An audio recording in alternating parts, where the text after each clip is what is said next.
महसूल मंत्री चंद्रशेखर बावनकुळे यांना मराठा आंदोलकांनी घेराव घातला। ओबीसी मधून मराठा समाजाला 50% सरसकट आरक्षणाची मागणी त्यांनी केली। मराठा आरक्षणाबाबत बावनकुळेंकडे विचारणा केली गेली आणि बावनकुळेंनी आंदोलकांना यावेळी समजावण्याचा सुद्धा प्रयत्न केला।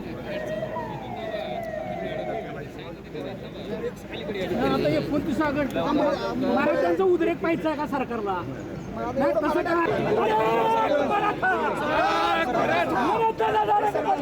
आणखी तपशील आपण घेणार आहोत। प्रतिनिधी रहीम शेख आपल्याशी जोडले गेलेत त्यांच्याकडून। रहीम, नेमका काय संवाद झाला मराठा आंदोलकांमध्ये आणि बावनकुळेंमध्ये?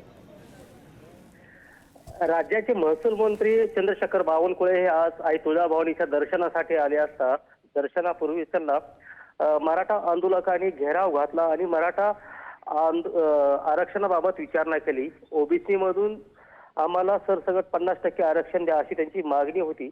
29 ऑगस्ट रोजी मुंबई येथे होणाऱ्या आंदोलनाबाबतही त्यांनी चर्चा केली। आमचा अंत पाहू नका, आम्हाला आमचं आरक्षण द्या, अन्यथा तुम्हाला आमची ताकद दिसेल, मराठा काय आहे ते तुम्हाला दिसून येईल असंही त्यांनी सांगितलं। यावेळी महसूल मंत्री बावनकुळे यांनी आंदोलकांना समजावण्याचा प्रयत्न केला, परंतु आंदोलक आपल्या मागण्यावर ठाम होते आणि त्यांनी घोषणाचा त्यावेळेस परिसर दाणून सोडला। रिद्धी जी, धन्यवाद सगळ्या माहितीसाठी रहीम।